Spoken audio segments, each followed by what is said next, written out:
जाका सत्य स्थान, पुरख सत केवल प्रधान। करतूत सत सत जाकी वाणी, सतपुरख सब माह समाणी। सत कर्म जाकी रचना सत, मूल सत सत उत्पत। सत कर्म निर्मल निर्मली, जिसे बुझाए तिसे सब भली। सतनाम प्रभु का सुखदाई, विश्वास सत नानक गुर ते पाए। सत बचन साधु उपदेश, सत्य जन जाके हृदय प्रवेश। सत निरत बूझै जे कोय, नाम जपत ताकी गत होय। आप सत किया सब सत, आपे जाने अपनी मित गत। जिसकी शिष्ट सो करने हार, और न बूझ कर तु विचार। करते की मित ना जाने किया, नानक जो तिस भावै सो वर्तिया। बिस्मन बिस्म पहे बिस्माद, जिन बूझया तिस आया स्वाद। प्रभ कै रंग राज जन रहे, गुर कै बचन पदार्थ लहे। ओए दाते दुख काटन हार, जाकै संग तरै संसार। जन का सेवक सो वड भागी, जन कै संग एक लिव लागी। गुण गोबिंद कीर्तन जन गावै, गुर प्रसाद नानक फल पावै। सलोक आद सच, जुगाद सच, है भी सच। नानक होसी भी सच। अष्ट At Wayfair, there are millions of ways to refresh your space, and the best way is your way. अष्टपदी चरण सत सत पर संहार, पूजा सत सत सेवदार।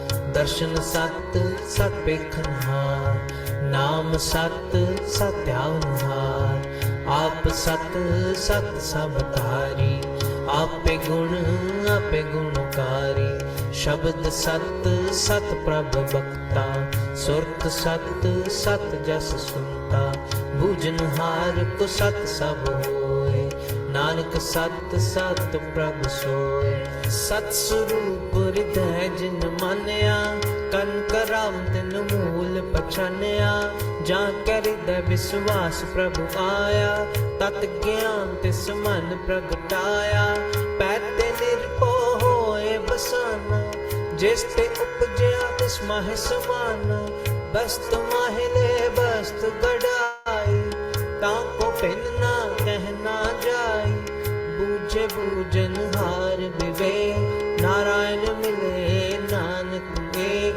ठाकुर का सेवक आज्ञाकारी, ठाकुर का सेवक सदा पुजारी। ठाकुर के सेवक कै मन परती, ठाकुर के सेवक की निर्मल रीत। ठाकुर का सेवक जाने संग, प्रभु का सेवक नाम कै रंग। सेवक को प्रभु पालन हारा, सेवक की राखै निरंकारा। सो सेवक जिस दया प्रभ धारै, नानक सो सेवक सास सास समारै। अपने जन का पर्दा ढाकै, अपने सेवक की सर पर राखै। अपने दास को दे वड्याई, अपने सेवक को नाम जपाई। अपने सेवक की आव पत राखै, ताकि गत मित कोय न लाखै। प्रभु के सेवक को न पहुँचे, प्रभु के सेवक ऊंचते ऊंचे। जो प्रभु अपनी सेवा लाया, नानक सो सेवक दह दिस प्रगटाया। नीकी कीरी महकल राखै, भस्म करै लश्कर कोट लाखै। जिसका सास न काढ़त आप, ताको राखत दे कर हाथ। मानस जतन करत बहु हाथ, तिसके कर तब बिरथे जात। मारे न राखै अवर न कोय, सर्व जियां का राखा सोए। ਤਾਹਿ ਸੋਚ ਕਰੇ ਰੇ ਪ੍ਰਾਨੀ, ਜਪ ਨਾਨਕ ਪ੍ਰਭ ਅਲਖ ਬਡਾਣੀ। ਬਾਰੰਬਾਰ ਬਾਰ ਪ੍ਰਭ ਜਪੀਐ, ਪੀ ਅੰਮ੍ਰਿਤ ਇਹ ਮਨ ਤਨ ਤ੍ਰਪੀਐ। ਨਾਮ ਰਤਨ ਜਿਨ ਗੁਰਮੁਖ ਪਾਇਆ, ਤਿਸ ਕਿਛ ਅਵਰ ਨਾਹੀ ਦ੍ਰਿਸ਼ ਪਾਇਆ।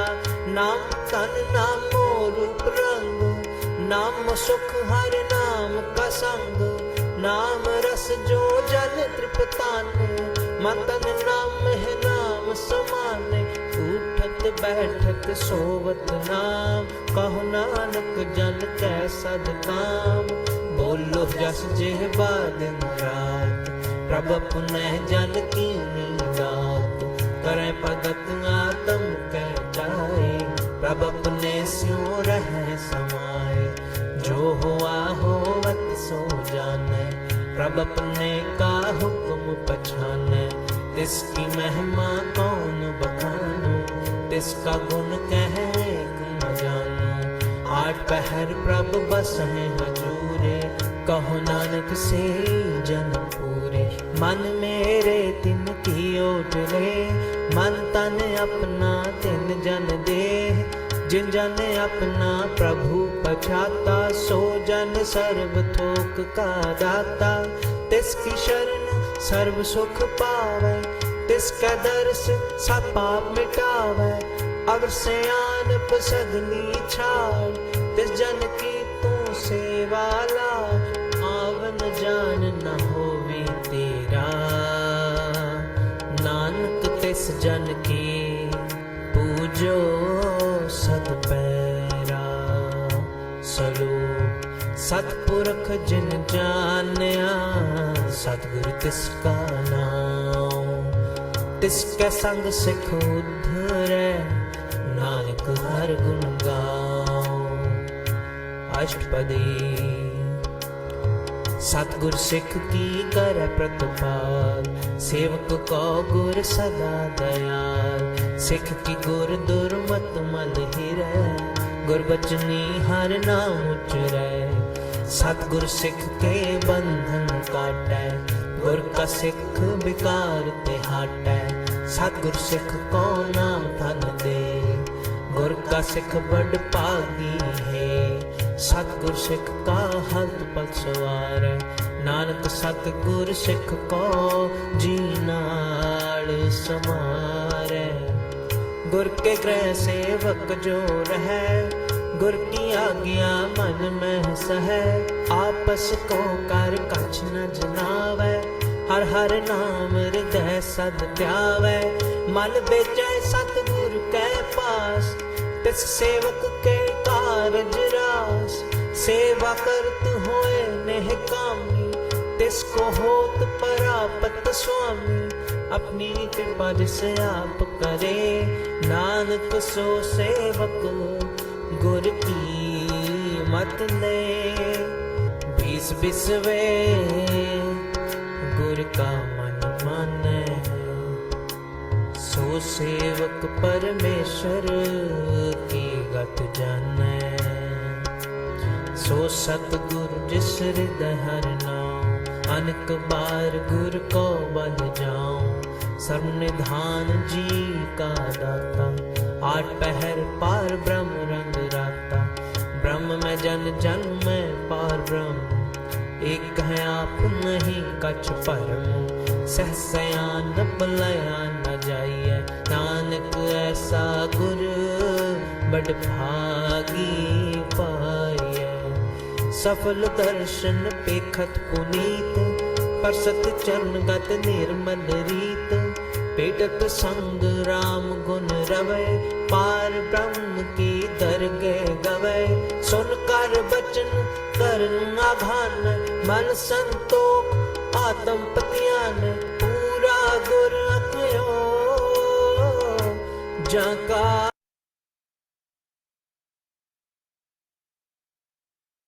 आनंद एक ओंकार सतगुरु प्रसाद। आनंद पया मेरी माए, सतगुरु मैं पाया। सतगुर ता पाया सहज सेती, मन वजिया वधाया। राग ਕਰਤਨ ਪਰਵਾਰ ਪਰੀਆਂ ਸ਼ਬਦ ਗਾਵਣ ਆਈਆਂ। ਸ਼ਬਦੋ ਤਾਂ ਗਾਵੋ ਹਰੀ ਕੇਰਾ ਮਨ ਜਿਨੀ ਵਸਾ। ਕਹੈ ਨਾਨਕ ਆਨੰਦ ਹੋਆ ਸਤਿਗੁਰੂ ਮੈਂ ਪਾਇਆ। ਏ ਮਨ ਮੇਰਿਆ ਤੂੰ ਸਦਾ ਰਹੁ ਹਰ ਨਾਲ। ਹਰ ਨਾਲ ਰਹੋ ਤੂੰ ਮਨ ਮੇਰੇ ਦੁਖ ਸਭ ਵਿਸਾਰਨਾ। ਅੰਗੀਕਾਰੋ ਕਰੀ ਤੇਰਾ ਕਾਰਜ ਸਭ ਸਵਾਰਨਾ। ਸਭਨਾ ਕਲਾ ਸਮਰੱਥ ਸੁਆਮੀ ਸੋ ਕਿਉ ਮਨ ਹੋਵੇ ਸਾਰੇ। ਕਹਿ ਨਾਨਕ ਮਨ ਮੇਰੇ ਸਦਾ ਰਹੋ ਹਰ ਨਾਲ। ਸਾਚੇ ਸਾਹਿਬਾ ਕਿਆ ਨਹੀਂ ਕਰ ਤੇਰੇ। ਕਰਤਾ ਤੇਰੇ ਸਭ ਕਿਛ ਹੈ ਜਿਸ ਦੇਹ ਸੋ ਪਾਵੇ। ਸਦਾ ਸਿਫਤ ਸਲਾਹ ਤੇਰੀ ਨਾਮ ਮਨ ਵਸਾਵੇ। ਨਾਮ ਜਿਨ ਕੈ ਮਨ ਵਸਿਆ ਵਾਜੇ ਸ਼ਬਦ ਕਨੇਰੇ। ਕਹੈ ਨਾਨਕ ਸੱਚੇ ਸਾਹਿਬ ਕਿਆ ਨਹੀਂ ਕਰ ਤੇਰੇ। ਸਾਚਾ ਨਾਮ ਮੇਰਾ ਆਧਾਰੋ। ਸਾਚ ਨਾਮ ਆਧਾਰ ਮੇਰਾ ਜਿਨ ਭੁੱਖਾਂ ਸਭ ਗਵਾਇਆ। ਕਰ ਸ਼ਾਂਤ ਸੁਖ ਮਨ ਆਏ ਵਸਿਆ ਜਿਨ ਇੱਛਾ ਸਭ ਪੁਜਾਈਆਂ। ਸਦਾ ਕੁਰਬਾਨ ਕੀਤਾ ਗੁਰ ਵੇਟੋ ਜਿਸ ਦੀਆਂ ਏ ਵਡਿਆਈਆਂ। ਕਹੈ ਨਾਨਕ ਸੁਣੋ ਸੰਤੋ ਸ਼ਬਦ ਤਰੋ ਪਿਆਰੋ। ਸਾਚਾ ਨਾਮ ਮੇਰਾ ਆਧਾਰੋ ਵਾਜੇ। ਪੰਚ ਸ਼ਬਦ ਤਿਤ ਘਰ ਸੁਭਾਗੈ ਘਰ ਸੁਭਾਗੈ ਸ਼ਬਦ ਵਾਜੇ। ਕਲਾ ਜਿਤ ਕਰਤਾਰਿਆ। ਪੰਚ ਦੂਤ ਤੁਧ ਵਸ ਕੀਤੇ ਕਾਲ ਕੰਟਕ ਮਾਰਿਆ। ਗੁਰ ਕਰਮ ਪਾਇਆ ਤੁਧ ਜਿਨ ਕੋ ਸੇ ਨਾਮ ਹਰ ਕੈ ਲਾਗੇ। ਕਹੈ ਨਾਨਕ ਤਹਿ ਸੁਖ ਹੋਆ ਤਿਤ ਕਰ ਅਨਹਦ ਵਾਜੇ। ਆਨੰਦ ਸੁਨੋ ਵਡ ਭਾਗੀ ਹੋ ਸਗਲ ਮਨੋਰਥ ਪੂਰੇ। ਪਾਰ ਬ੍ਰਹਮ ਪ੍ਰਭ ਪਾਇਆ ਉਤਰੇ ਸਗਲ ਵਿਸੂਰੇ। ਦੁਖ ਰੋਗ ਸੰਤਾਪ ਉਤਰੇ ਸੁਣੀ ਸੱਚੀ ਬਾਣੀ। ਸੰਤ ਸਾਜਨ ਭਏ ਸਰਸੇ ਪੂਰੇ ਗੁਰ ਤੇ ਜਾਣੀ। ਸੁਣਦੇ ਪੁਨੀਤ ਕਹਤੇ ਪਵਿੱਤ ਸਤਿਗੁਰ ਰਹਿਆ ਭਰਪੂਰੇ। ਬਿਨਵੰਤ ਨਾਨਕ ਗੁਰ ਚਰਨ ਲਾਗੇ ਵਾਜੇ ਅਨਹਦ ਤੂਰੇ। ਬਿਨਵੰਤ ਨਾਨਕ ਗੁਰ ਚਰਨ ਲਾਗੇ ਵਾਜੇ ਅਨਹਦ ਤੂਰੇ। ਪਵਨ ਗੁਰੂ ਪਾਣੀ ਪਿਤਾ ਮਾਤਾ ਧਰਤ ਮਹਤ। ਦਿਵਸ ਰਾਤ ਦੋਇ ਦਾਈ ਦਾਇਆ ਖੇਲੇ ਸਗਲ ਜਗਤ। ਚੰਗਿਆਈਆਂ ਬੁਰਿਆਈਆਂ ਵਾਚੈ ਧਰਮ ਹਦੂ। ਕਰਮੀ ਆਪੋ ਆਪਣੀ ਕੇ ਨੇੜੇ ਕੇ ਦੂਰ। ਜਿਨੀ ਨਾਮ ਤੇ ਆਇਆ ਗਏ ਮਸਕਤ ਕਹਾ। ਨਾਨਕ ਤੇ ਮੁਖ ਉਜਲੇ ਕੀਤੀ ਛੁੱਟੀ ਨਾਲ। ਜਿਨੀ ਨਾਮ ਤੇ ਆਇਆ ਗਏ ਮਸਕਤ ਕਾਲ। ਨਾਨਕ ਤੇ ਮੁਖ ਉਜਲੇ ਕੀਤੀ ਛੁੱਟੀ ਨਾਲ। ਵਾਹਿਗੁਰੂ ਜੀ ਕਾ Khalsa.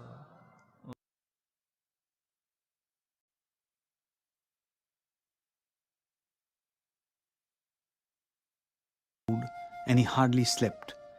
His disciples were always concerned about his health, but he would assure them, saying, "Not to worry. The nectar of Naam will not let the body become weak. Naam sustains the entire creation. It is not difficult for Naam to sustain the human body, provided one is fully attuned to it."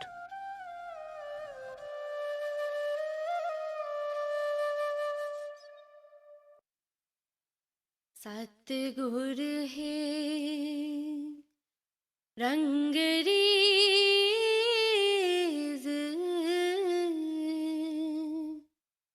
चुनर मेरी रंग डारी सतगुर है रंगरेज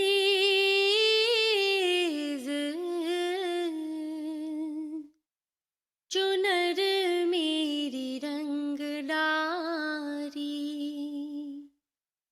स्याही रंग छड़ाए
Good morning, everyone.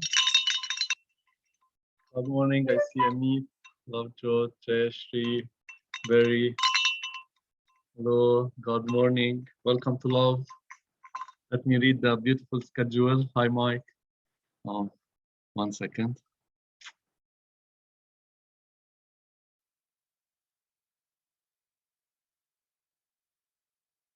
Here is the beautiful schedule. It looks so peaceful. And we have Shabd by our dear sister Jayashri, title, Also, Can You Listen, Please? Wow, I'm looking forward. Then we have the spiritual radar by Dr. Chand. Hopefully he's here today. And our dear sister Sunita will sing also. And then there is a welcome by me. And we have a talk by our dear brother Prempel G. Topic, Chit Anand. So looking forward. After that, we'll listen to our Holy Father, like usual, Ishwar Puriji, and melt in his love. I wish you a holy satsang full of love and blessings of God and the kingdom of God. So now I welcome my dear sister, Jayashri, sing for us. Radha Swamiji. Radha Swami, hello. I'll just read out the meaning first. Today's Shabad is of Upadesh, Guru or Nam Bhakti. Here is the meaning. O Surat, hear me. Your Lord dwells high above forsake the company of his mind. Behold the refulgence. Refulgence means the brightness, illumination, radiance of your beloved Lord. Follow Guru, and you will find adobe in the unchangeable region. Take the Sharan of Sad, so you may get an adobe in Shabad. The body you are caged in belongs to Kal. Why do you cherish hopes and expectation from an alien? The noose, the knot of the pleasures of the 10 senses has been put around your neck. You are tied down to 9 apertures, that's the doors. You have no rest for a single breath. Open the 10th window and enjoy true bliss. The perfect Sadguru gives you this advice. You should believe him and accept his words. Utter the holy name of Radha Swami. All karmas will be eradicated, pulling up by the roots. All karmas will be vanished. So, here is a Shabad.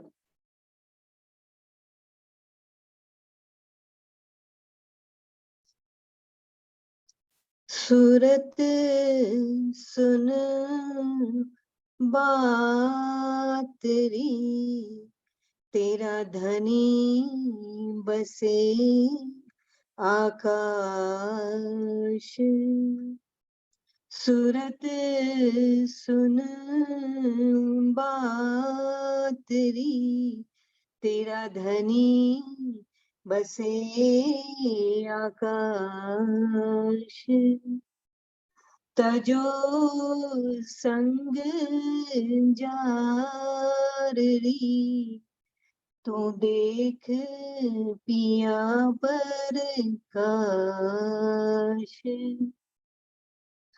चलो गुरु की लाररी तो पावे अजर निवास गहो शरण कोई साधरी जो मिले शबद घर बास सूरत सुन बात तेरी तेरा धनी बसे आकाश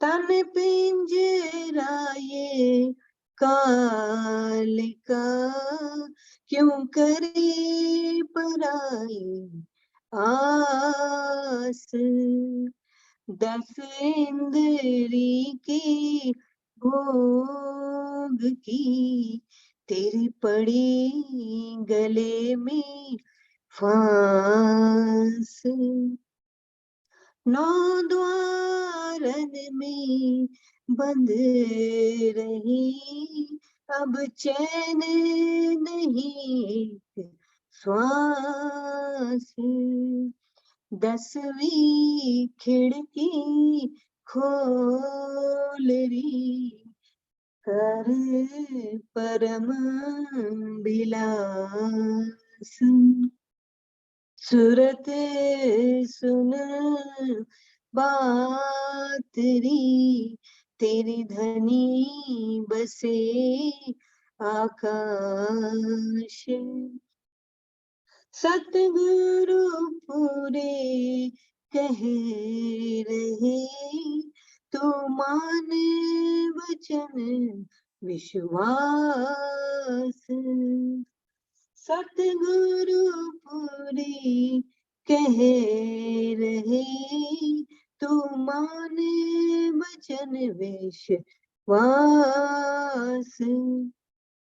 राधा स्वामी नाम भज होए करम सब नाश राधा स्वामी नाम भज होए करम सब नाश सुरत सुन बात री तेरा धनी बसे आकाश तजो संग जाररी तू देख पिया पर काश सुरत सुन बात री तेरा धनी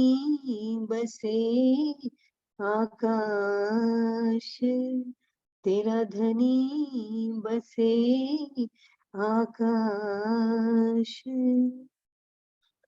Radha Swami, thank you for Seva. So beautiful, Sister Jayashri. Thank you so much. I'm so happy that you're doing Seva and coming to satsang. Thank you so much. So Dr. Chan just texted me and he said he cannot be here today, but he will be here for sure tomorrow. I guess they are busy with something, so some seva. So who wants to do his seva? Should I call on one of you? Who wants to do the spiritual radar? Anyone? Anyone would like to do the spiritual radar? Okay, if no one will do it, then I guess I will do it. I just opened Sultan Bahu's book and this beautiful book, and I saw something very beautiful, and it says, it's about Sultan Bahu talking about how we should conduct ourselves in daily lives, and what's the best type of morality that we can have to keep God happy inside of us and not to create any more karma, and to just let love lead us and let love answer all our questions from beginning to end. And he commands sweetness of the tongue, that our tongue has to always be sweet, say beautiful things, and not be used to hurt anyone. It should be used as something beautiful, soft, and delicate, that gives something that all can benefit from. It should carry the words of God. It should carry the words of Simran. The tongue should carry the love and devotion of the disciple. And in this way, it can be used as a tool of God. And he is saying that commitment to one word, full and commitment to our word. That means if we, Saint Kirpal says, to keep our words golden. That means if we promise something, we have to fulfill it because we promised it. And that's our worth. Our words are our worth. So if we promise something to someone else, and then we don't do that promise, Saint Kirpal says, then it shows that our words are not golden and people will not take us seriously. But those true lovers of God, they always keep their word golden. They keep their word golden. And if there is a time that they promise something and they cannot fulfill, they suffer for it. They suffer and they try to even take the suffering upon themselves to keep their words golden. So this characteristic all the saints like, that we keep our words golden. And it shows our worth, it shows our power, that this person is serious. This person is serious. They keep their word, and their word is worth gold, not pennies. When we don't keep our words, then our words are worth less than pennies. Then whatever we say has an inflation, inflation in words, and there is no worth to our words ultimately. So yes, keep our words golden. And then he says, I could sacrifice myself 100 times for those who never say a dispiriting word. I could sacrifice myself 100 times for those who never say a dispiriting word, 1,000 times for those who stand firm by their word, 1,000 times for those who stand firm by their word, who keep their word golden. And 1,000,000 times could I make an offering of myself to people who keep their ego on a leash. That's so also important. 1,000,000 times Sultan Bahu sacrifices himself for those who keep their ego on a leash. That means we have to always know who we are, that we are only a drop in the ocean of infinite drops of love. And God is the doer. God is the doer. And we really don't possess nothing. Everything that we do, even every breath we take, every blink of an eye that is allowed to us, that is by the grace of God, by the grace of Master. It is their power. They are our life force. And to keep our ego at bay, that we are nothing, keeps God filling us, keeps the grace going. As really ego is a big hindrance to those who are after the truth, after totality of consciousness, after oneness. They have to become nothing. Become a zero and you will become a hero. Why? Why is zero the most important number? It's because it contains all the negative numbers and all the positive numbers. All the numbers collapse in zero. So zero is very important in spirituality. One of the most powerful numbers. Why? I think it's probably the most powerful numbers, because zero, when we are zero, when we are nothing, then God can add to us, He can fill us. And the saints say, by becoming a zero, you will become a hero. When we are so humble, when we become so humble and we know that we are nothing, and Master is the doer, Master is doing everything for us. He's doing our work in the world. He's doing our work for our family. He's the sustainer of our families, of our friends, of our body. He brings our food. He puts shelter over our head. It's nothing belongs to us. Everything has been lended to us to live in this world. And the giver is God. The giver is God. That's why the lovers of God, when they lose something, they know it's not theirs. It has been lended to them by God for some purpose. And He sometimes gives, sometimes He takes. Everything belongs to that power of love that sustains us. And if it gives something, that's good. If it takes something to the lovers of God, that is good. So any loss for them is not a loss. That means that whatever they have lost did not belong to them in the first place, or did not belong to them at that time. And it was taken by God. So yes, to keep our ego on a leash, to always say that we are nothing. And even when we become something spiritually, when we grow spiritually, also there is something called the spiritual ego. The spiritual ego has to go. That I have been on the path for so long, or I know something, or I can teach something. That all has to go. And Master says, how does it go? How does this spiritual ego go? When we merge our ego with the big ego of God.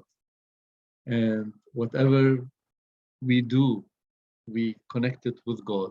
When we do seva, the first thing we do, Master, please do my seva. I am nothing. I don't know what to say. Please do it for me. Then the flow comes, that it is not us doing the seva, but it is the Master. It is the Master. And we know that He is the Alpha, Master is the Omega, and Master is in between. That Everything comes from the Master. Everything is a gift from the Master. Everything is the grace of the Master.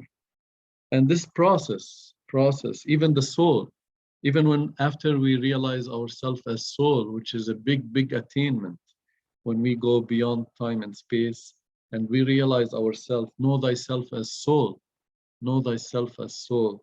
But Ishwarji says that this is still part of the duality, part of the illusion, even because soul came out of the ocean of souls. And even soul, even when we realize ourselves as soul, the ego of the soul is still there. We are still dual. The duality is still there. And that ego of the soul also has to be annihilated in the master, in the sheikh, in the murshid, or our teacher, divine teacher, that even the soul has to melt itself in the oversoul.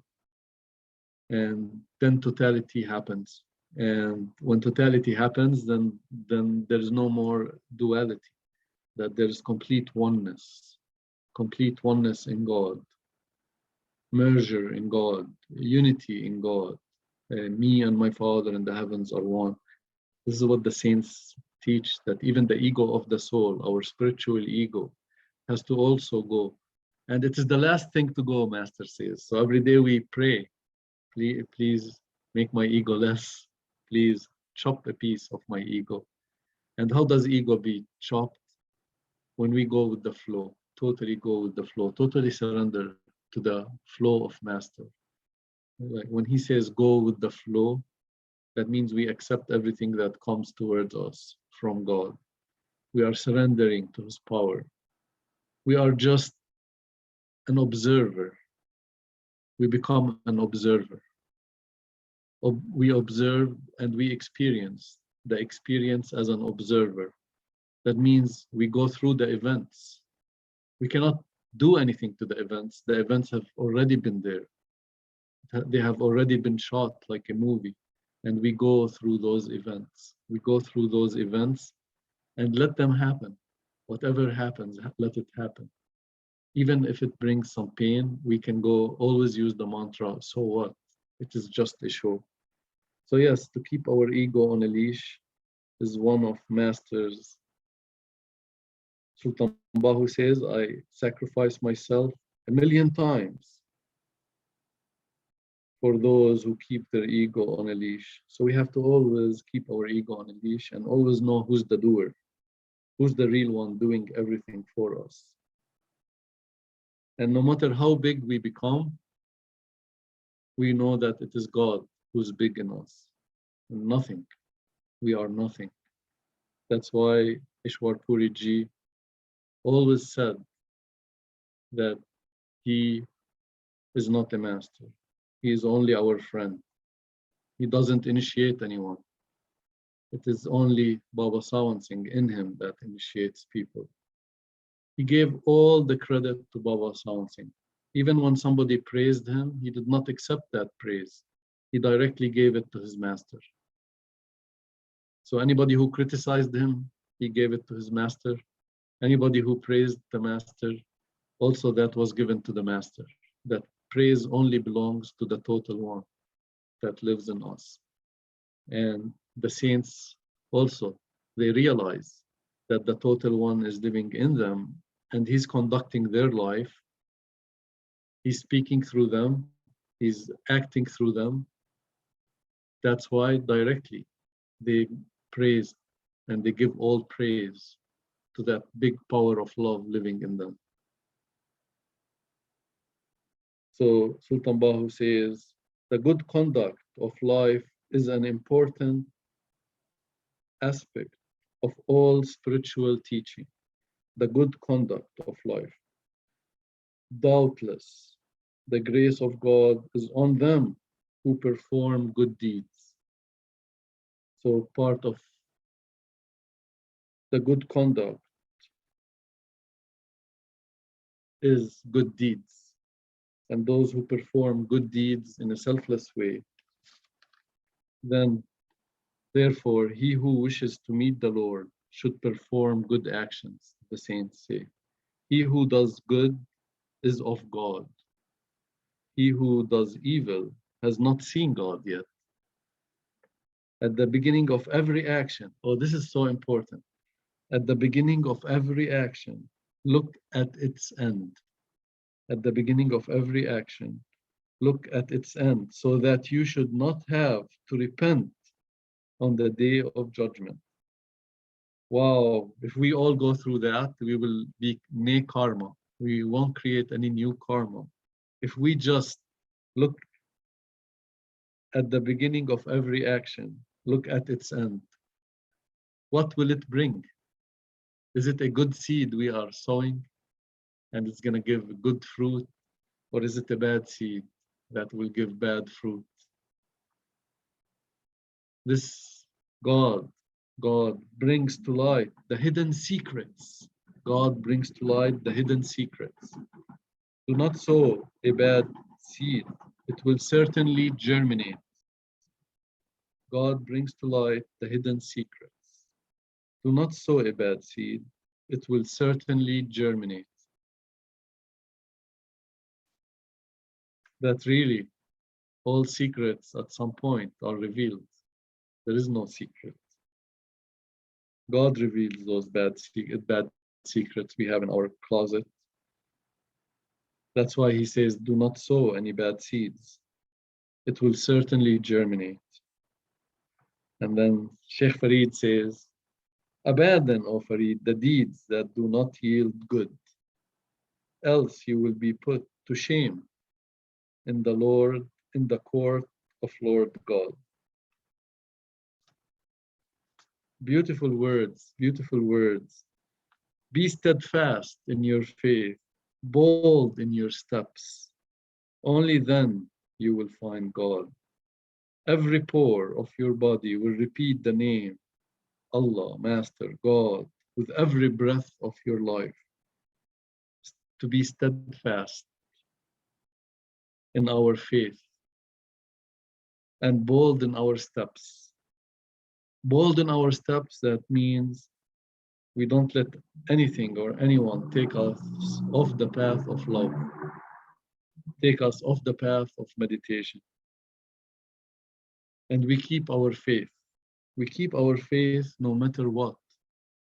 We keep our faith in our inner master that is right there, so close to us, so dear to us, the closest to us than we can ever think is our inner master. Our inner master is right there, hearing every thought, seeing everything. That's why they say in this temple of the human body, the temple of God, where God lives, where the Spirit of God lives, do not defile this temple, the saints say. Do not add anything that is opposite of God to it. Even becoming vegetarian, not putting death in our body of other animals, or watching what we see, watching what we hear, is also a good way to be bold in our steps towards God and the kingdom of God. As we should not tire. We should not tire. We should keep going, going, going. If someone is walking in a desert towards the oasis, but decides to stop in the way, before they get to the oasis and they are still thirsty, what happens? They might die. And in the same way, in our spiritual development, step after step after step towards God, we cannot rest. We cannot rest until we find the oasis, until we find the true home. If we're going up the mountain, we cannot sleep in midway in the wilderness, even if it's few steps before our destination, before the top, because peace is only in our destination. Love is only in the destination. To satiate our hunger and our thirst is only in our destination. That way, we keep bold steps. I like the word bold in your steps towards God. That means no matter what happens, our daily meditation, our love to Master, our love and devotion, our simran, our thoughts have to be bold and stay there, step after step after step, till we reach our destination. And he's saying every pore of your body will repeat the name of Allah with every breath of your life. Those who are blessed with God's love utter not a word about their condition. Absorbed in His love, they dedicate every breath of their life to remembrance and contemplation of Him. If we contemplate on the Beloved and do not for a moment take our mind off the Beloved, we will truly remember the Beloved. In the eyes of God, what is most despicable is that you do not practice what you say. Wow, this is also so important, holy sentence, that we do not practice what we say. If we do not practice what we say, we have to really practice what we say.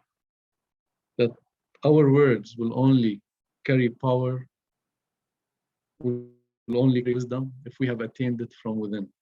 And if we have practiced it.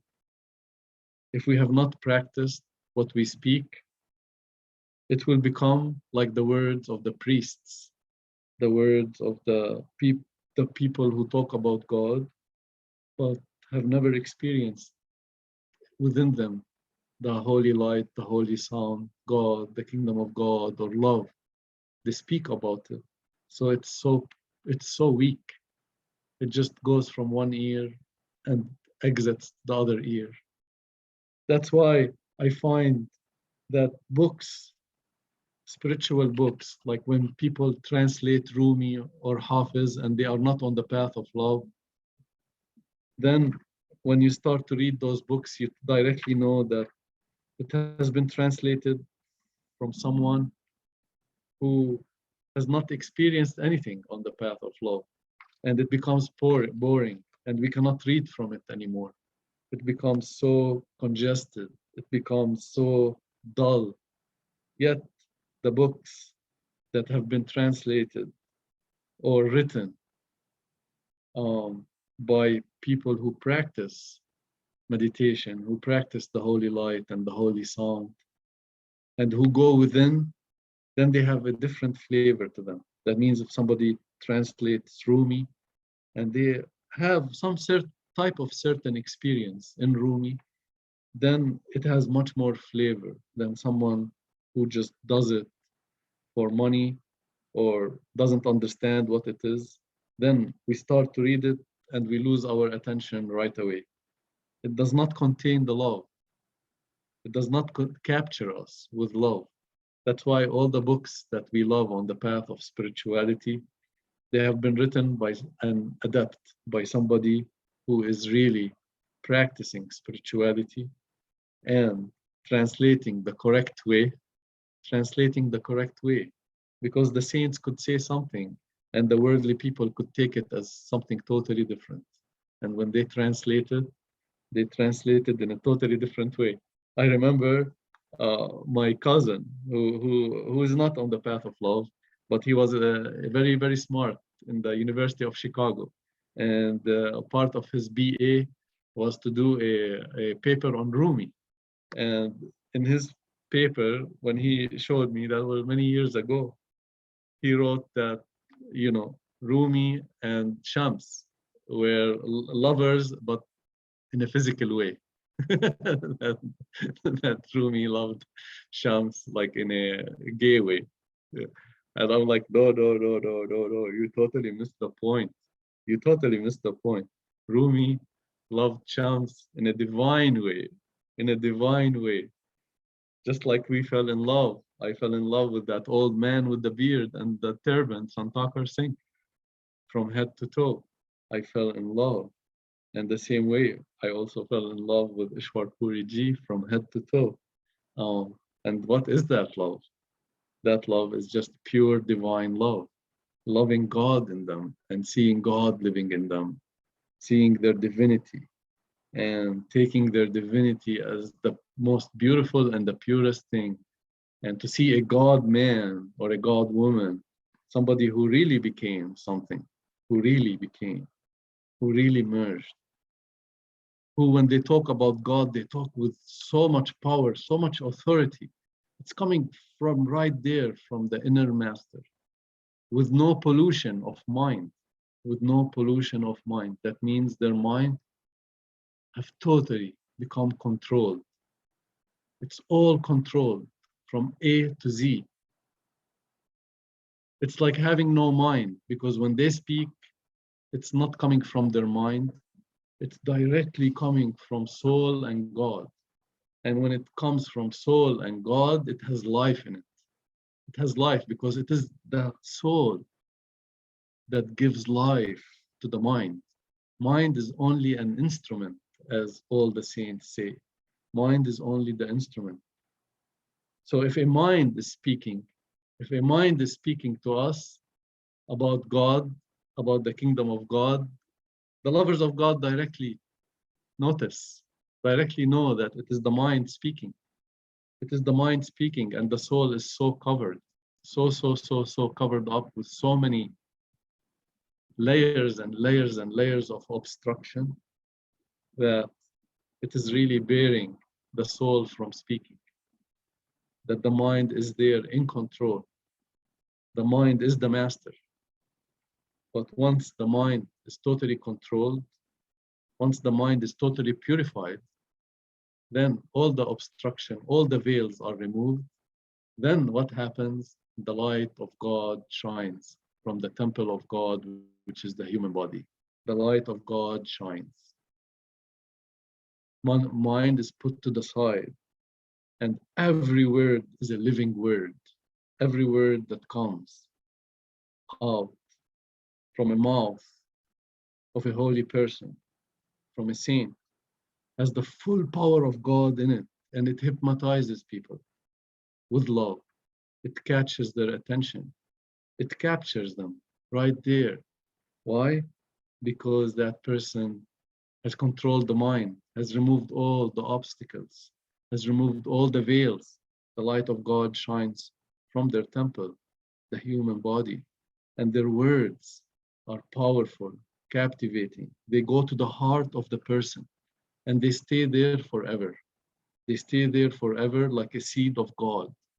That's why they say every word that comes out from a total person, every word is like a jewel, a pearl of the kingdom of God, a pearl of the kingdom of God. When we hear it, we cash it directly. When we hear it, it goes inside of us. It's living, and we can cash its wisdom. We can cash its wisdom. We can keep its wisdom inside of us. And that seed of God, the pearl that they gave us, also grows and grows and grows to become a big pearl, just like a spoon of yogurt in a bucket of milk changes the bucket of milk into yogurt. The same way, satsang of the saints, really, when it's absorbed in us, and when we meditate after, it really gets digested. It gets digested inside of us. It gets absorbed, and really, it's like a seed underground. When we put a seed underground, it grows roots and it becomes a powerful tree. But a seed that is above the ground cannot become a tree. It has to go inside the earth, And a seed inside the earth, there is a lot of meanings by the saints when they say the seed of God is put the seed of God under the earth. Keep it secret there and let it grow. They mean many things when they say put it under earth. Keep it secret until it grows.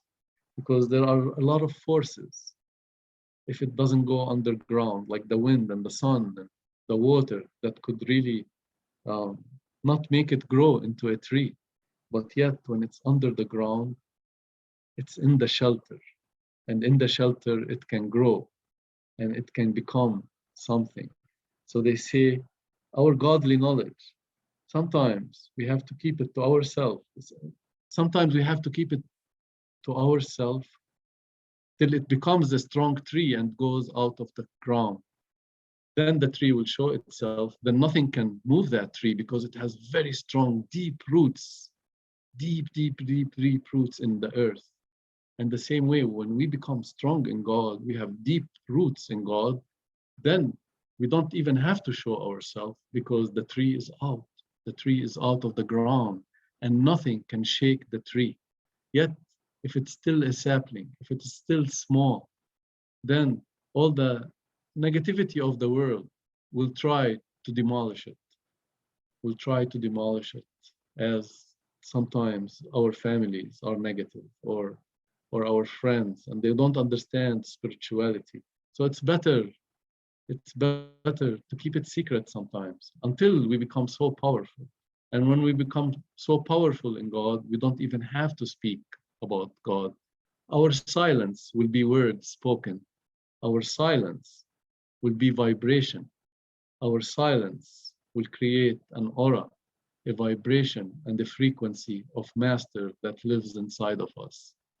A big powerhouse, that vibration of master living inside of us, and nothing can shake us. We will become so firm in master, so firm in master. And one of the poems that Rumi wrote in Arabic, it says, ابقى قويا عزيزا أمام الآخرين ثم اذهب وعش ضعفك كاملا أمام الله. In front of others, always stay strong, but take your weakness to God. Take all your weakness and give it to God. In front of others, be strong, but take the weakness, take your weakness and give it to God. Stay strong and dear in front of others. Then go live your weakness completely before God. And that is what self-introspection is. That is self-introspection. When we look at ourselves, we look at our thoughts, or we look at our deeds, then we introspect them, and then we hand our weakness to Master. We hand our weakness to Master, and what does Master do? Master changes our weakness into strength, as he takes, when we introspect ourselves and we give our weakness to Master, we gave it to him. We hand it to him. He's right there inside of us, waiting for us to realize our weakness. How can he take it before we realize it? First, we have to realize it, know it. Then we can hand it to our Holy Father inside of us, or our Holy Mother inside of us. We can hand our weakness. That is self-introspection. So then in front of God, we can be as weak as we want, the weakest, because he is our doctor. He works on us moment after moment after moment. We are a project in progress for God, as he transforms us day after day after day into pure love, into pure holiness, into divinity, into something so beautiful, something that is priceless. God makes us so priceless, and priceless is the one that isn't totally in love with God.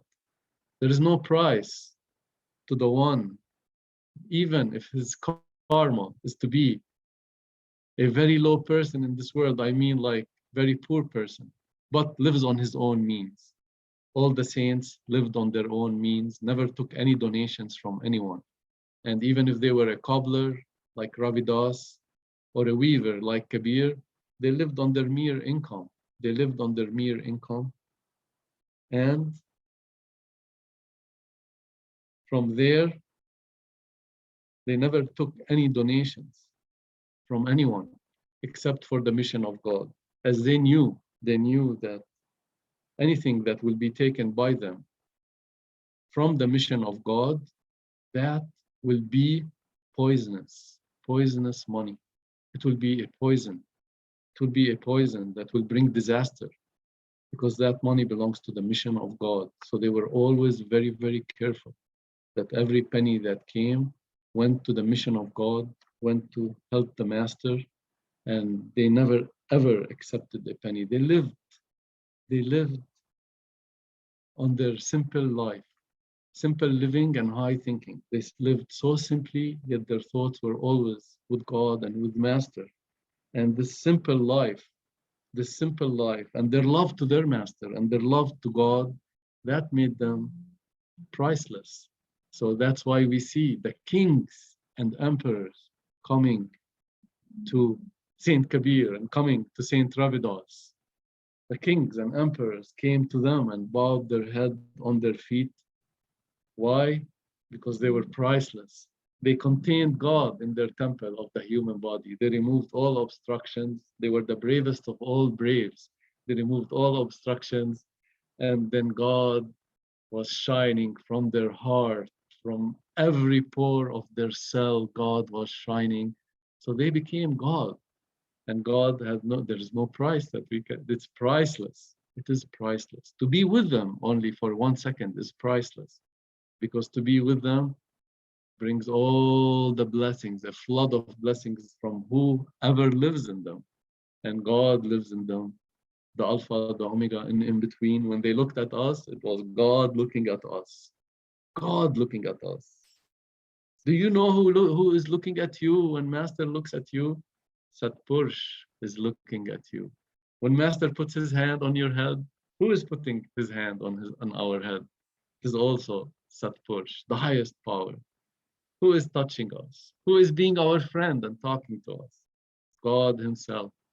And the priceless ones also makes the ones who are not priceless, like us, priceless. Transforms them into jewels, transforms them into pearls of God, just like himself. It's a work in progress. Each one of us, the disciple of a perfect master, is a work in progress. And the more we hand ourselves to God, the more we realize if there is a breath that is not used to remember God, we start to say, oh, I forgot God in this second. Please, God, refill that closet that is empty. Refill it with your love, with your remembrance. And they start to always, moment after moment after moment, think of the beloved. They cannot afford not to think of the beloved. They will feel like a fish out of water. Every single breath is coupled with the divine thought of their master, with the divine thought of God. And that makes every breath priceless, as it is filled with divinity. Every breath becomes filled with divinity. Every breath becomes priceless. And once we see them, we get inspired. We have awe. When I first saw Sant sing, I was like, I can't breathe anymore. I saw a God man, a God in man, or man fully in God. And I was in awe when I saw full God in man and full man in God.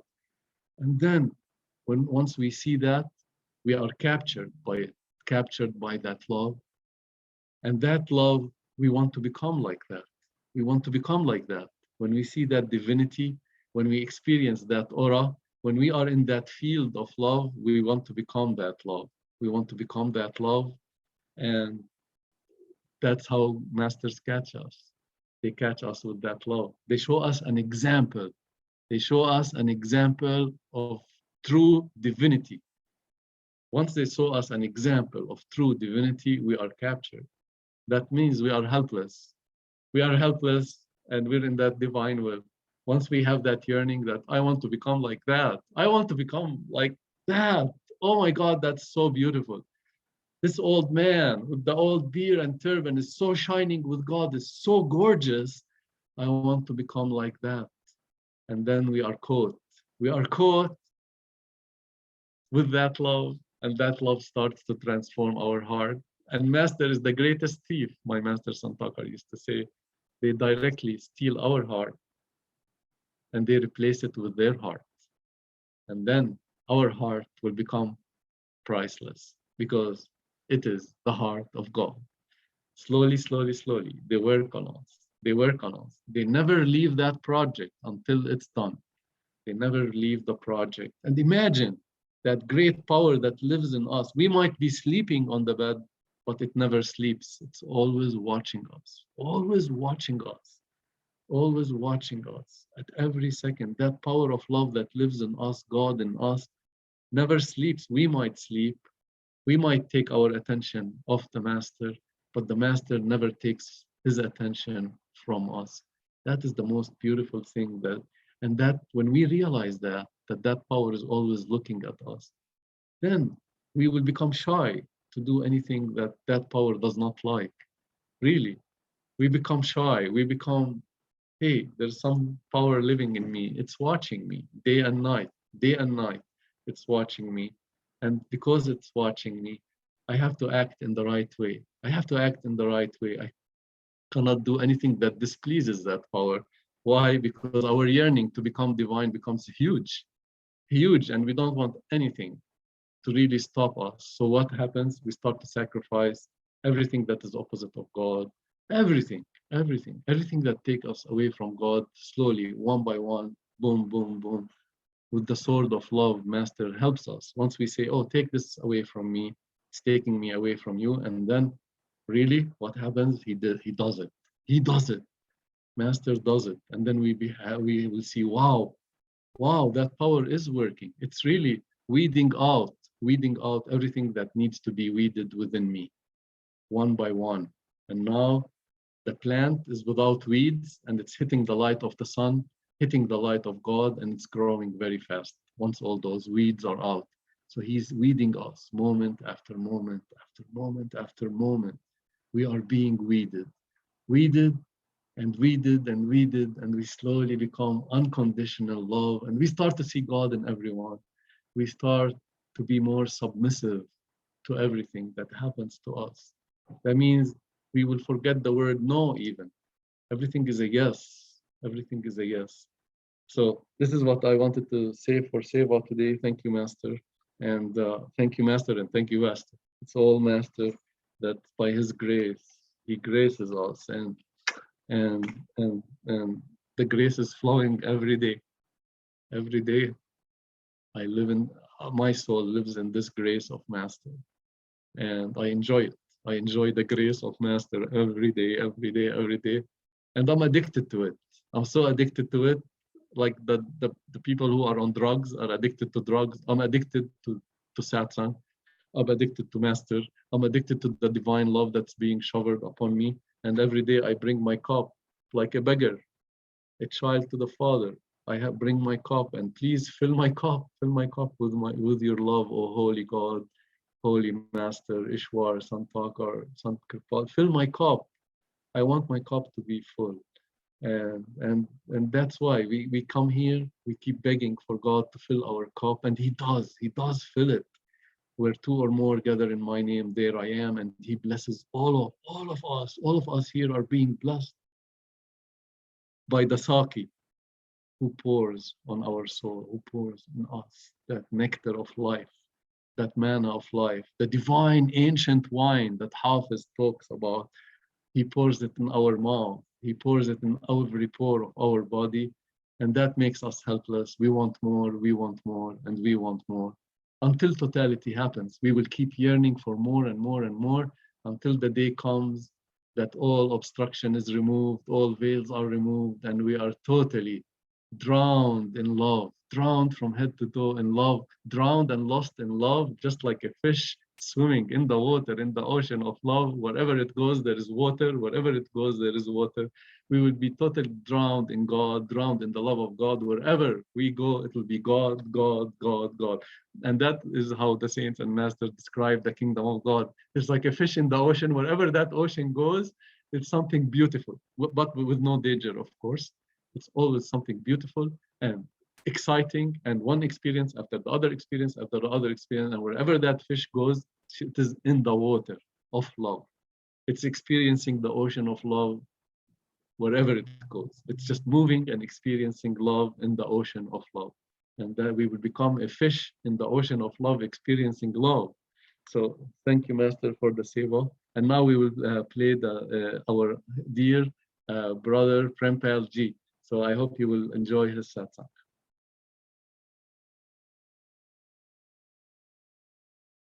1 second, I have to prepare.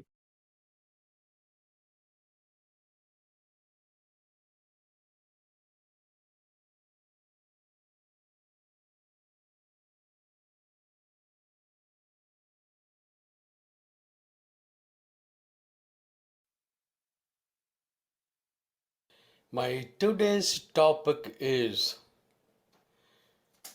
Sat, Chit, Anand, also known as Satyam, Shivam, Sundaram.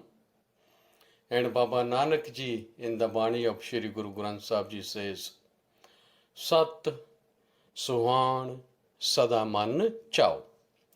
These are the qualities of the soul, or the attributes of the soul.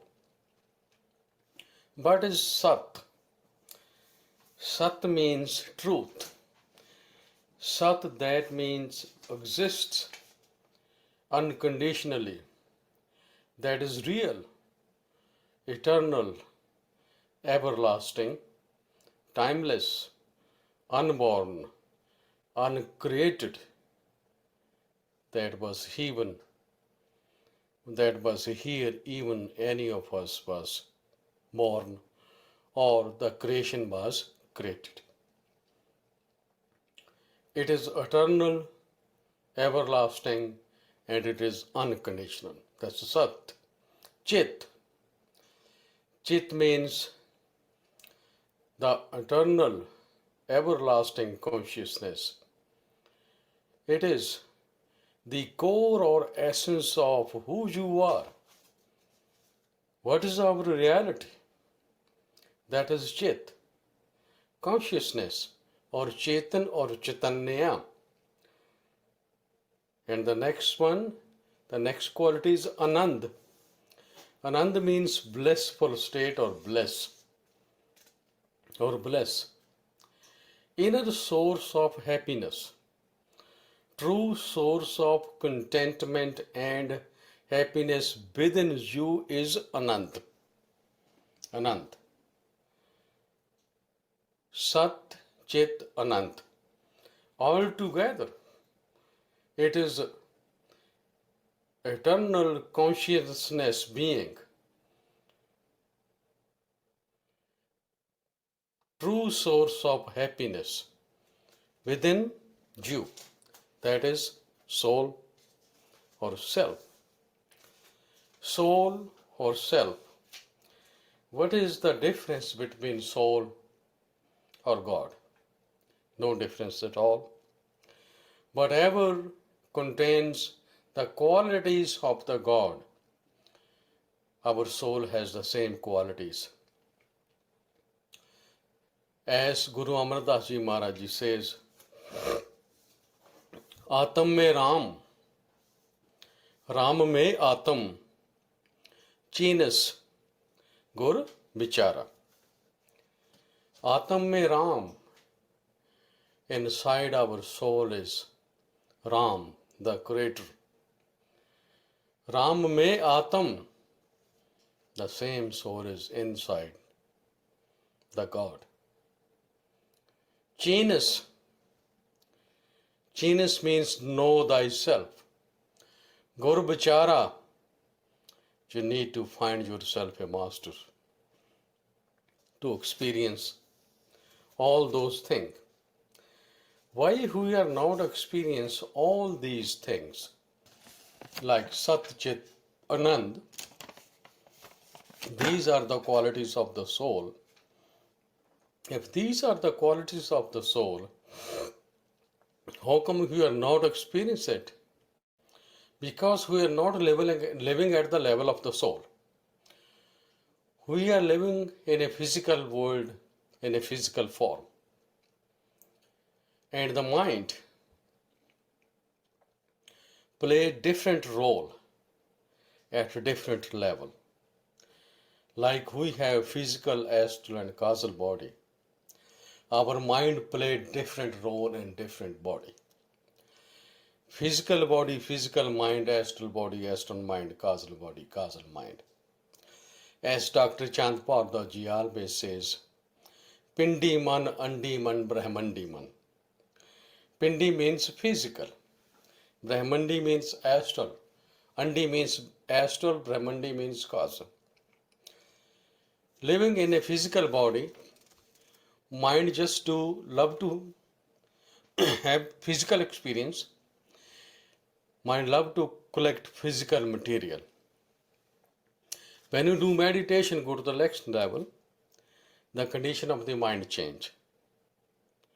When you go further above, that mind becomes Brahmandi man. That means mind find its source, where it belongs. Where it belongs. We lost the reality. We are in a physical body, but soul is not a physical body.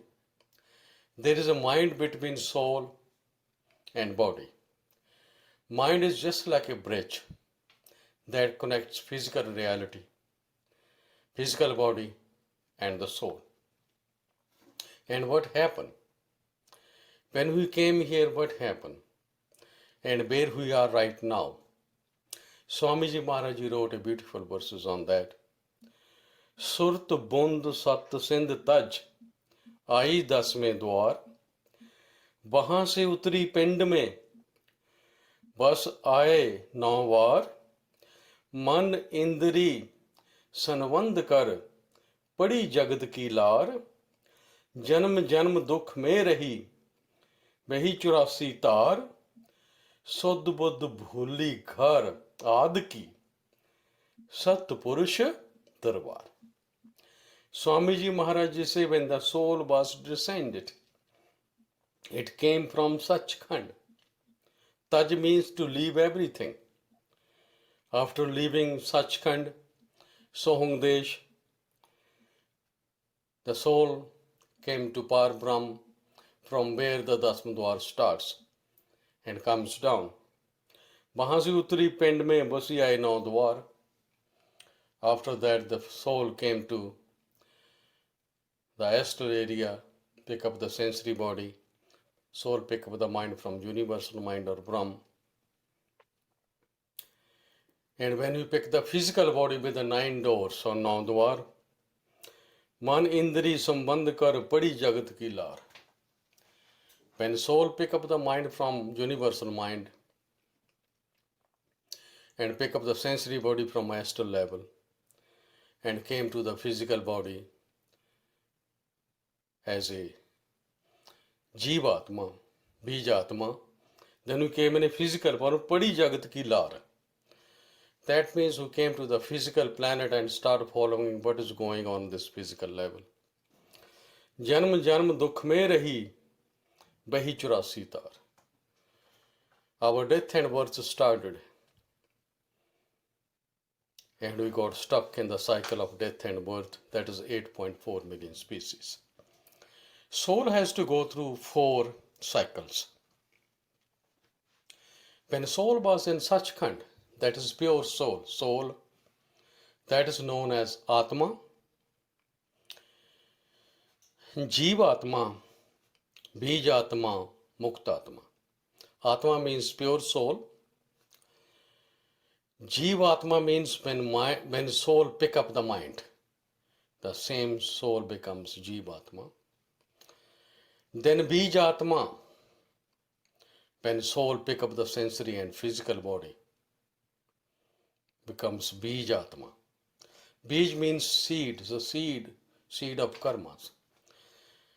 When we came in a physical body, we start creating the karma, start sowing the seed. That is the bij. Bij means the seed. When we were Sachkhand, we were not sowing any seeds. That means we were not creating any karmas at all. Karmas cannot created without physical body, astral and causal body. Soul is karmaless. Soul got no karmas at all. Soul pick up the mind sensory body and physical body, from where the karmic pattern started.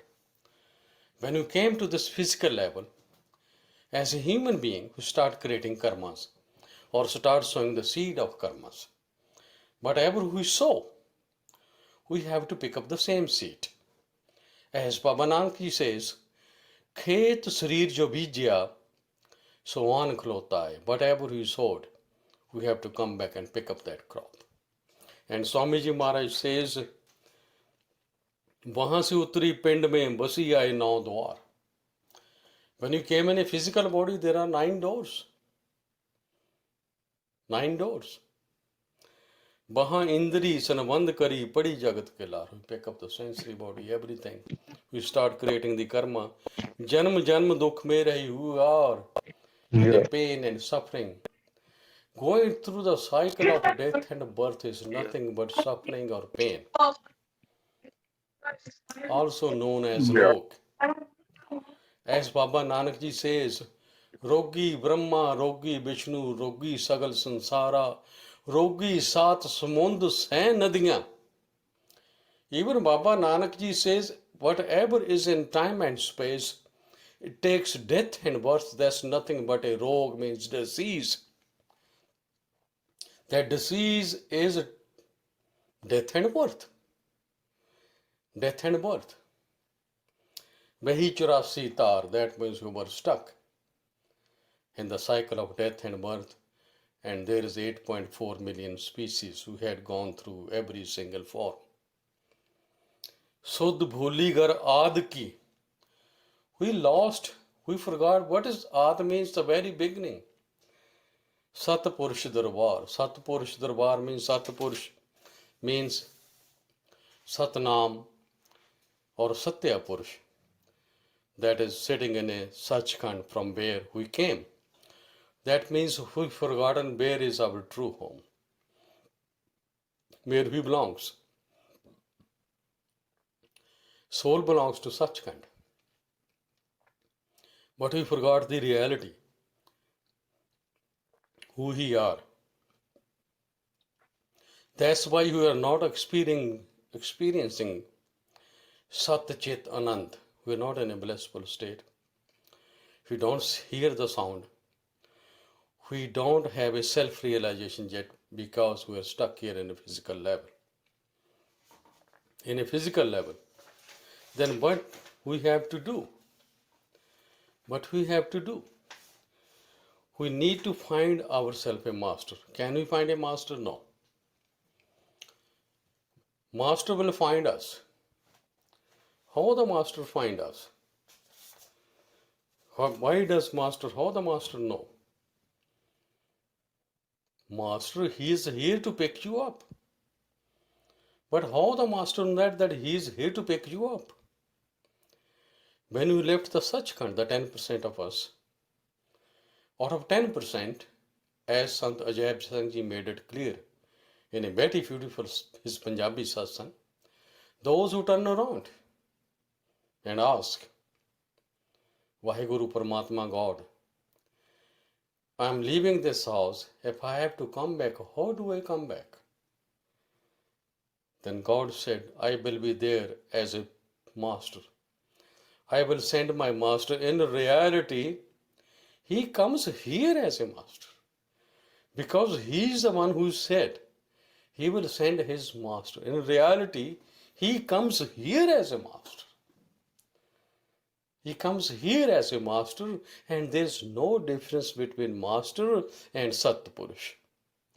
As the Bani of Baba Nanak ji says, Har ka sevak sohar jeha, Ped na jano manas deha. Baba Nanak ji says, the PLM is just like God, but he is here in a physical body, but there is no difference between him and God. As Ishwarpuri Maharaj ji always used to say, Master looks like us in a physical level. And what is the difference? The difference is awareness and consciousness. Awareness and consciousness. So Master comes here to remind us who we are. We are not physical body. We are not astral body or sensory body. We are not the mind either. These are the costumes that soul pick up at different levels. And you need to keep throwing these costumes going through different levels. Different level. The first costume that soul pick up at the universal mind area was the mind. At the sensory body area, astral area is the sensory body. At the physical body, physical body. When you start dropping the costume, the first costume you have to drop or get out of that costume is the physical body. When we do, how we do it? First thing we have to do is get initiation from a master. Master will pick up the mark soul, initiate that soul. Then master will tell us Simran, Dhyan and Shabd. Repetition of the mantra, contemplating at master's face and listening to the sound current. These are the three things that we have to do after initiation. When you start doing meditation, when you contemplate at master at the third eye center, also known as Simran and Dhyan, eventually you will have out-of-body experience. That means you already dropped your physical costume, but you're in the next costume, that astral or sensory body. You need to do more meditation in the same technique as Ishwar Puri Maharaj says. At astral level, put your attention at the third eye center in a astral form. You drop that costume. Then you cross all those things. Then you go to the universal mind. And mind becomes one with the universal mind. Mind merges into its own source, that's the universal mind. And soul is out of the clutches of all these three costumes. Then after that you go to Par Brahm. This cannot happen without the help, grace and initiation of a master. When Satgur kine na paya, without master no one can discover it. Pai Gurubin Gyan na hoi, jao pusho Brahma Narde Ved Vyase koi. Ask Brahma, Nard, Ved Vyas, the writers of four Vedas and Gita. Without master you can't do it. And master is the one who will take you from physical to astral to causal then beyond Par Brahm. Without master you cannot do it. You can't do it. You have to have a master in your life. You have to have a master in your life. As Baba Nanak ji says, Sat Purush Jan Janaya, Satgur Tiska Naam. Those who find the Sat Purush, Vaheguru, at the end they realize master was everything. He is the one who is sitting in Sachkhand, and he is the one who came here in a physical form as Baba Nanak, as Saint Ravidas, as Saint Kabir, as Namdev, as Govind Singh, as Baba Sawan Singh ji. And he is still here as Guru Mata ji, Chand Bhardwaj ji, Maharaj Gurinder Singh ji, Rajendra Singh ji. He is still here as Maharaj Vakil Sahib ji. He is still around to pick up the mark soul. Pick up the mark soul. When master come here, master remind us what we have to do. Do meditation with love and devotion. Surt sun batari tera tani vasay akash. Swamiji Maharaj want to explain us what master tell us. When master comes here, they tell us who we are. Surt sun batari tera tani vasay akash. Surt means attention. Attention is the outer expression of the soul, and Swamiji Maharaj says, put your attention at the third eye center. Surt sun batari, listen to me. Tera tani, your master, the creator, Base Akash. Here the meaning of Akash does not mean sky. Here the meaning of Akash means Akash Tattva, or consciousness, our soul. Here Swamiji Maharaj is trying to explain us. Surat, put your attention at the third eye center, but you are trying to find is inside your soul. Tajo sang jar ri tu dukh piya prakash. Tajo sang jar ri tu dukh piya prakash. Leave everything. Piya prakash. Do your meditation with the love and devotion and see the light and sound inside. Chalo Guru ki lar ri tu pabe ajar nivas. Follow your master. Follow the sound. Because the real sound of the master, real form of the master is sound. Shabdu Guru. Surtu ton chela. Our real master is the sound, the real follower is our soul. As Baba Nanak has a discussion with yogis, they ask him the same question. Kavan Guru, Kavan Mool, Kavan Mat Vela, Kavan Guru Jiska Tu Chela. All those yogis and siddhas ask Baba Nanak ji, Kavan Mool, Kavan Mat Vela. What is the base of our physical body? How we can survive? Kavan Mat Vela, what kind of path we should follow right now? Kavan Guru Jiska tu Chela, who's your master you're following? And Baba Nanak explained them, Pavan Guru, Satgur Mat Vela, Shabd Guru, Surtuton Chela. Baba Nanak told them, they were expecting, perhaps Baba Nanak will say, food. Baba Nanak said, the base of the life is oxygen or breathing. You can live without food, but you cannot live without breathing. Baba Nanak said, say Pavan more. Oxygen is first, element of air. Satgur Mat Vela, find yourself a master. Time to seek the Lord. Mil Jagdish Milan ki Variya Charan Kal Jye De Sajanya. You end up becoming the crown of the creation, find yourself master. Satgur Mat Vela, Shabd Guru, Surtuton Chela. And Babaji told them, my master is the sound current, the Shabd. He is my master. Surtuton Chela. Surt means these are the two faculties of soul, Nirt and Surt. Surt, Nirt means to see, Surt means to hear. Listen to the sound. Put your attention at the sound. Sound is coming from Sachkhand, the resonance comes from Sachkhand. Shabd Guru, Surtu Tonu Chela.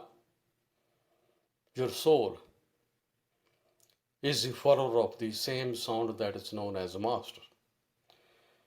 At physical level, physical master is physical, astral and causal. Beyond power Brahm, the real form of the master is the Shabd, or the sound current. And Babaji told them, Shabd is your master, and your physical body is not the follower of the sound. Your soul is the follower of that sound or Shabd. You can start listening to the sound from the very beginning, but beyond power and Brahm, it is something that no one can explain. As Baba Nanak says, Tun mein dhyan mein janya Gurmukh akat kahani. When I put my attention, Tun, sound, then I realize what is my form. Gurmukh akat kahani. I cannot explain that thing because I'm out of physical, astral and causal costumes. You can explain something with your tongue, mind and body. Whatever is beyond time and space or power Brahm cannot be explained because no math, nothing work there. It is alak, agam, anami, cannot be written, cannot be explained, has no name at all. And Babaji says, Shabd Guru Surt Ton Chela. Gaho Sharan Koi Sadri Jo Mile Shabd Karbas. Swamiji Maharaj says in his Shabd, Surt Sun Batri Tera Tani Base Akash. Tajo Sang Jar Ri Tum Dek Piya Prakash. Chalo Guru ki lar tu pabe ajar nivas. Gaho Sharan Koi Sadri Jo Mile Shabd Karbas. Surrender yourself to your master. And he will take you back home. Why? Because he come from the house where you belong. You came from Sachkhand, master comes from Sachkhand. He know the way back home. And he know how to go back home because he came from that home. He came from that home and he can take you back home. He can take you back home. When you go back home, when you go beyond Parbrahm, you will experience all those qualities of the soul, because at that time, you will be out of physical astral causal costume, and you will experience the pure love or breathe or the pure level of consciousness in Parbrahm, that is beyond time and space. Then you will realize what is Sat Chit Anand, what is Satyam Shivam Sundaram, what is Sat Suhan Sada Manchao. When you go there, there is no pain. As Saint Ravidas ji says, what Sachkhand, Begumpura Shahar ko naam, Dokh ando nahi tain thaam. Saint Ravidas ji says, when you go back home, that is Begumpura, that is eternal, everlasting, permanent. Shahar ko naam. Then he says, the name of my city is Begumpura, Sachkhand, Anand Pavan. There is no sorrow. Begumpura, Shahar ko naam, Dokh ando nahi taam. There is no suffering, there is no pain. Kaim daim sada pathshahi. Domna same eka ahi, that is eternal, everlasting, just like your soul is. Everybody is equal there. All souls are equal. ज्यों cell करे त्यों पावे महरम मैल ना coat कावे. You will be in a blissful state, enjoying your visit back home. And everybody is there, a friend. Mahrum mail na कोट कावे. कहे रविदास खलास चमारा, जो हम सहरी सो मीत हमारा. Saint Ravidas ji says, who comes to my city, that is Sachkhand, he is my best friend. He is my best friend. And also Saint Ravidas ji says, you don't have to pay for your karmas at this point, because when soul back go home, when soul left the home, soul was karma free. When the soul go back home, it is already karma free. You are at the same status when you left. When soul left, no karma. When soul go back, you already paid all your karma with the blessings and the help of the master. Now you are in a blissful state.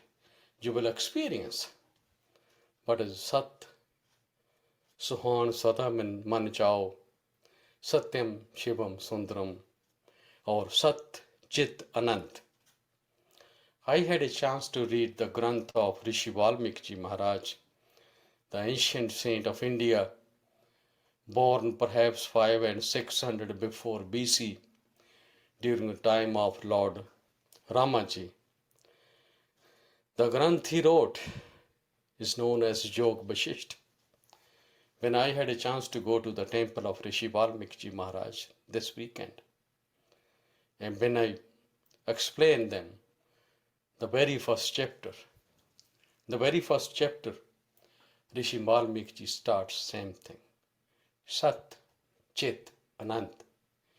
He explained the attributes, the quality of the soul.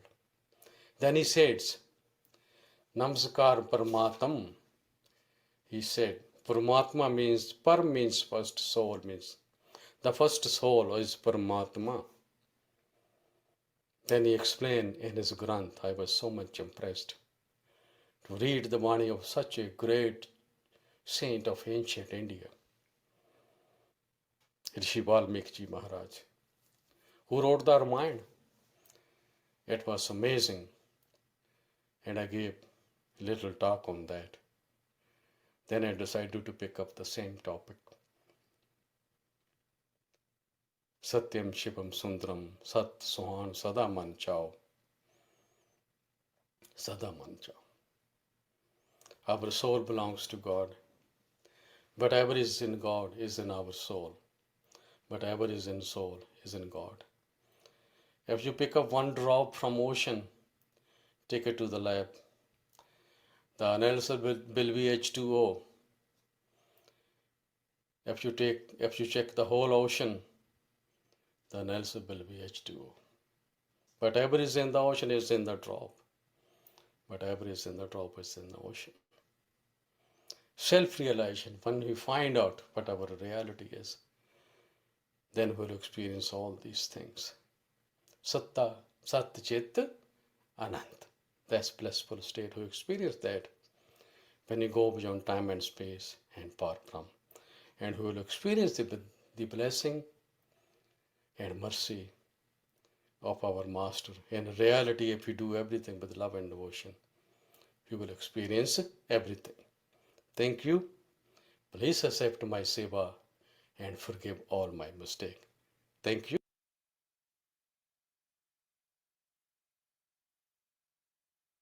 Radha Swami.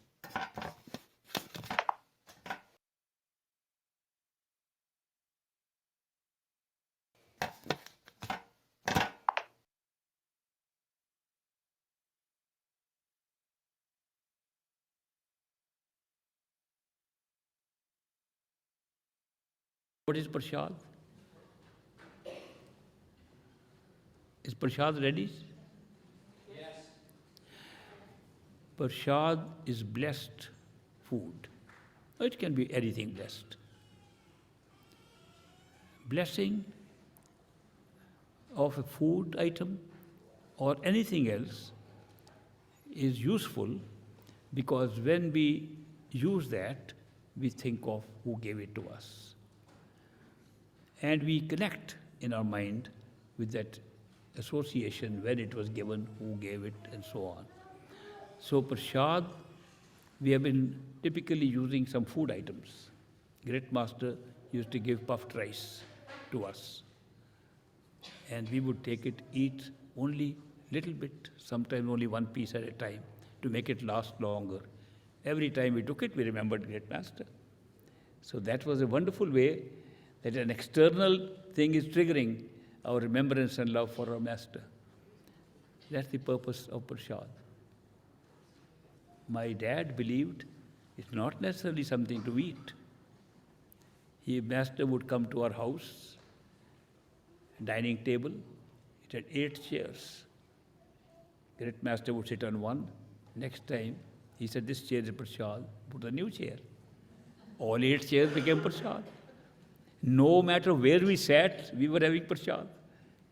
Prasad is only an association with the event that happened there. It should not be taken in place of medicine, for example.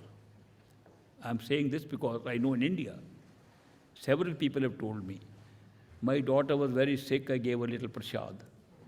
No, give her aspirin or whatever is required, Tylenol. Whatever doctor says, give according to the rules of this nature of this world.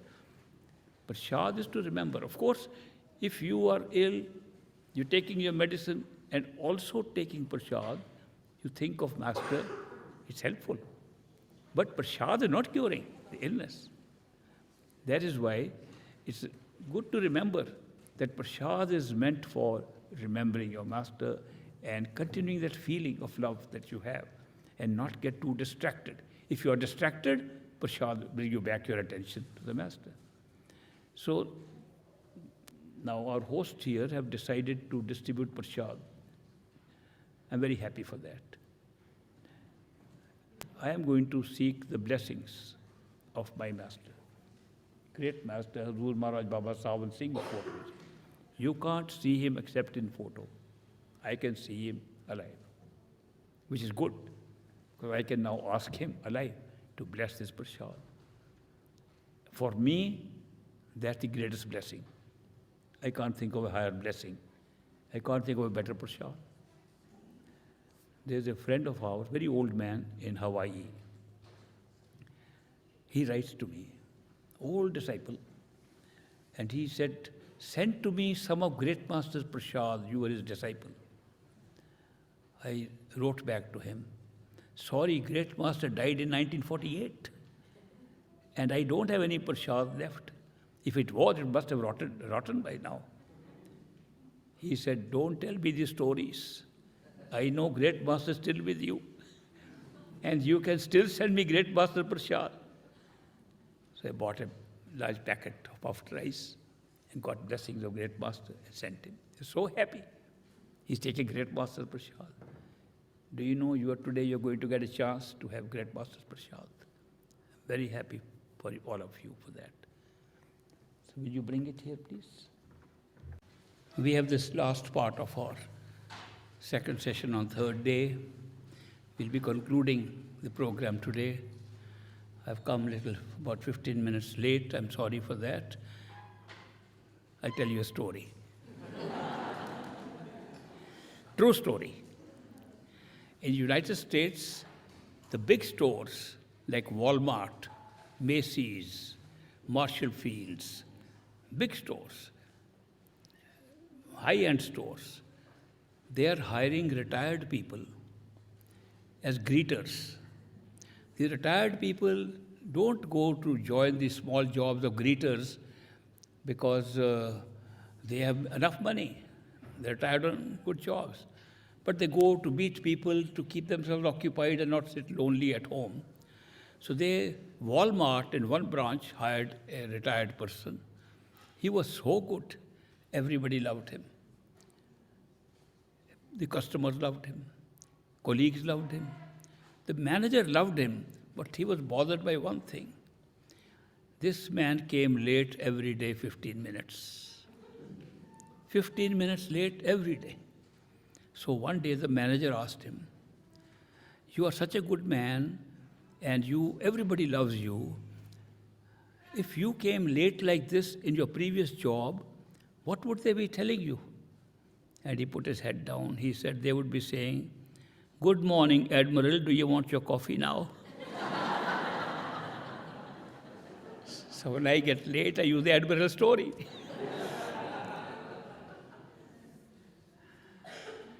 To sum up what we have done in the last 3 days, we have said that if somebody in his human life feels that this is not my place, or feels I have had enough of this, or feels I don't belong here, any of these feelings, and wants to seek something other than what he is having here, we call him a genuine seeker of the ultimate truth.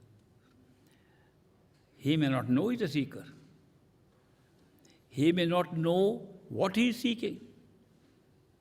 You'll be surprised how many friends I have met who for several years did not know what they were seeking. When they met me, they said, now we know what we were seeking. We never knew all these years. But we knew something was missing. We didn't know what was missing. Because what was missing was not easily understood by the mind and the senses, and therefore it was from the soul. The soul was missing something. When the soul misses something, it cannot be understood by thoughts. And that happens.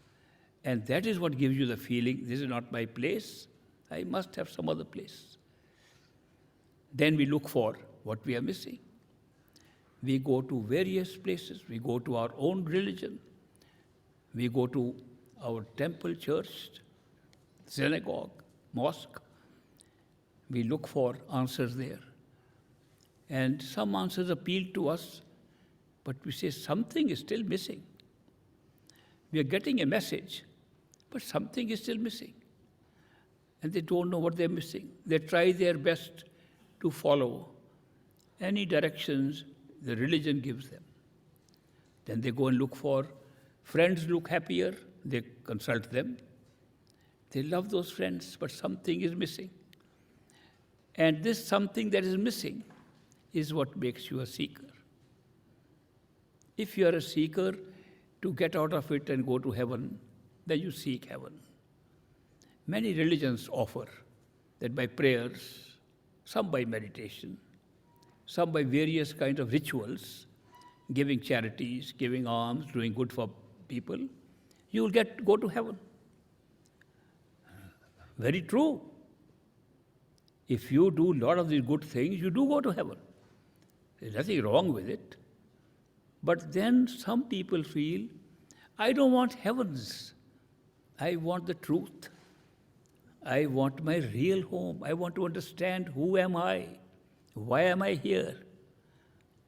When those kind of seekings come to search for the self and to search for the ultimate truth, then gradually at some point in our life, after we have been to teachers, masters, priests, have been to all of them, and then in their life, a perfect living master appears. How does he appear? He appears by chance, by coincidence. The coincidences can be of many types. A book can lead you to that. An accidental occurrence can lead you to that. A friend happened to suggest, and your mind says, okay, I have tried so much, let me try this also.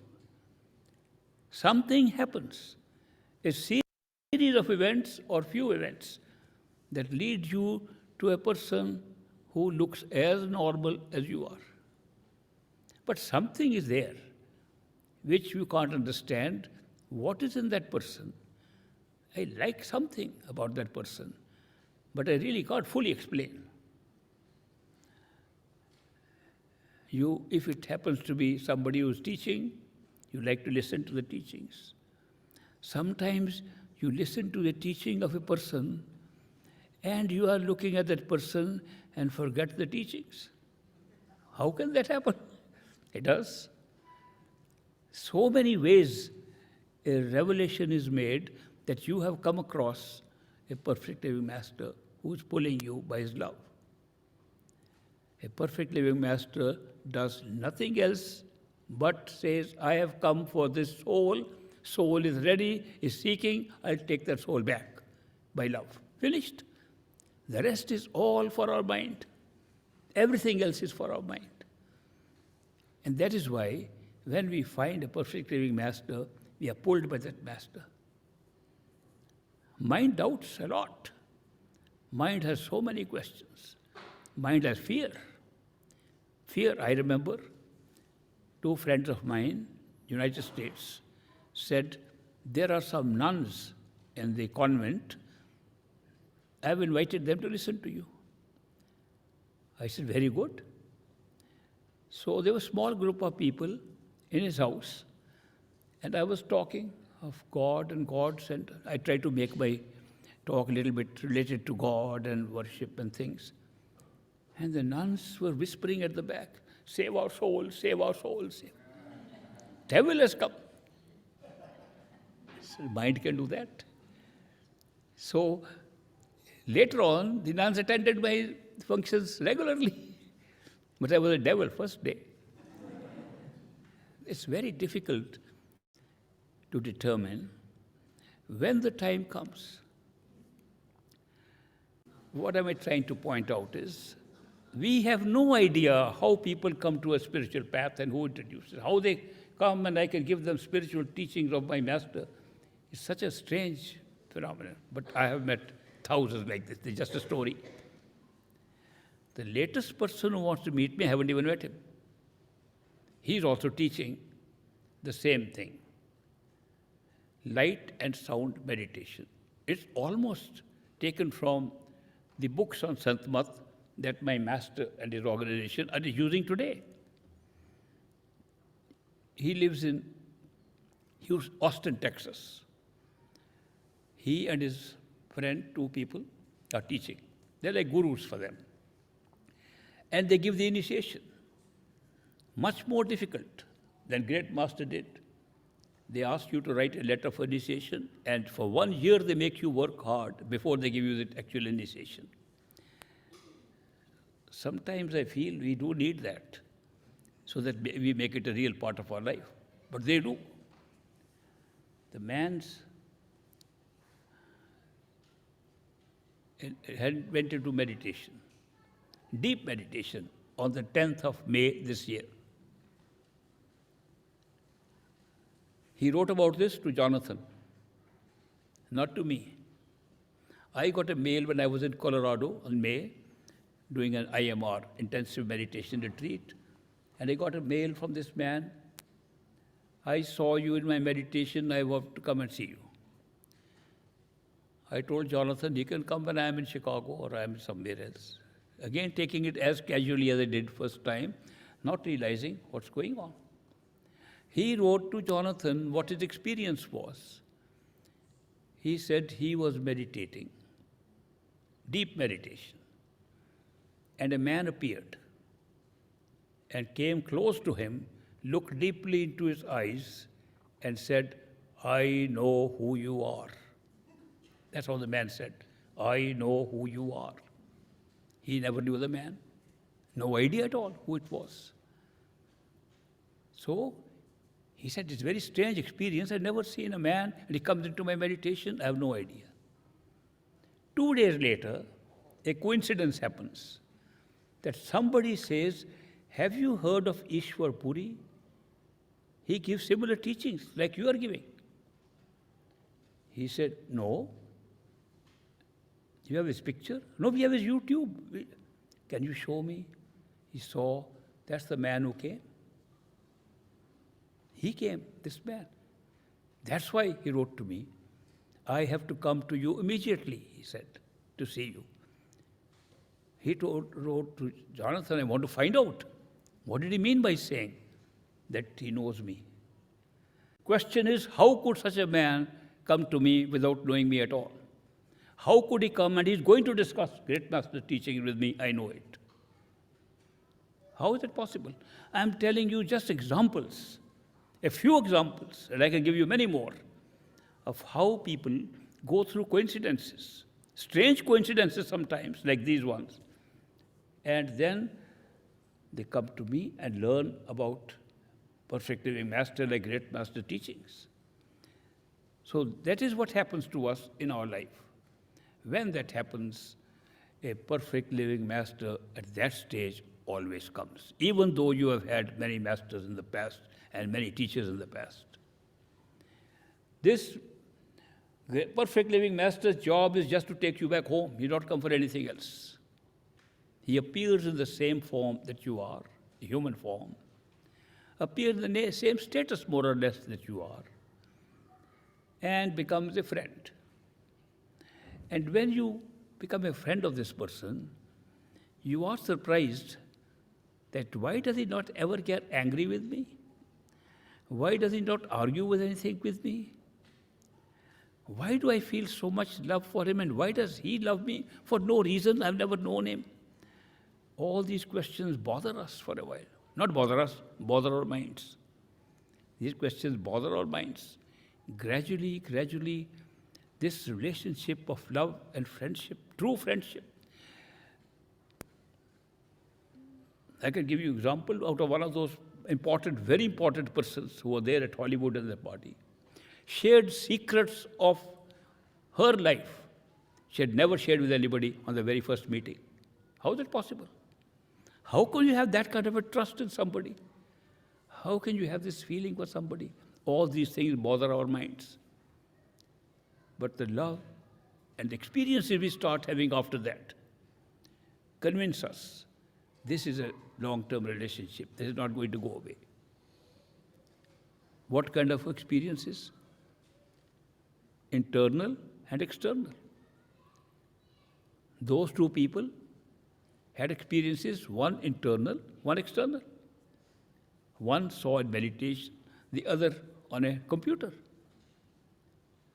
Things start happening. This is something that I didn't expect to happen. He must have a hand. Unwittingly, the mind begins to relate our events outside first and inside later in association with that person. It is a natural flow. It's just a way that we have been programmed to respond to the love that is unconditional, that comes from a perfect living master. This is the love that I can't explain, never seen it anywhere. This unconditional love is so unconditional, so non-judgmental. No matter what we are, what we do, how many mistakes we make, his love is never changing. That kind of love to experience is no joke. I can tell you, you start to wonder, why doesn't he judge anybody at all? Why is always giving? Why his love never becomes less at any time, no matter what you are doing? No matter if you hate him, he still loves. This love is so unconditional from a perfect living master. If you love him, you experience his love. If you don't love him, you still experience some love. If you hate him, he still loves. If you kill him, he still loves, without change. Such unconditional love in a human being, is it possible? Yes, in a perfect living master. He is made up of love. He is love, God in human form right at that time. Therefore, love flows from him at all times. Now that's a unique experience, and we all have at certain stage of our seeking and our growth. So when that happens, we feel we are ready to be accepted. And he accepts us, which means he's guaranteeing he'll take us back to our true home. And that's why he came into your life, or my life he came. So that is why that guarantee, formally we call it initiation by a master. And by initiation, we have totally misunderstood what it means. Most people think initiation means teaching us how to meditate, teaching us how to control our mind, telling us the secret mantras that he might have been using, telling us how we can go into inner planes. That's not initiation at all. Initiation is his placing his form, as we have seen, inside us forever. Not only inside in the human self, in any form that we take, he's there. That's initiation. How long does it take? Not even 1 second. Rest is a formality for our mind. Mind can't believe it. And this system of meditating, working up, is really to verify what initiation means. It's a verification of initiation. So that is why when he accepts, it's a done deal. I told you the story of the man who came from a village in a month-long journey. And when he asked for initiation, Great Master said, once again? And he had seen him for the first time. And then Great Master quickly added, you were initiated before when you left from your village. Oh, formality, you'll get it tomorrow. Clear case. Once you initiated, your job is done. Master's job begins. Actually, we think his job begins, it's also ended. If you see from where he operates, the whole job is over at that time.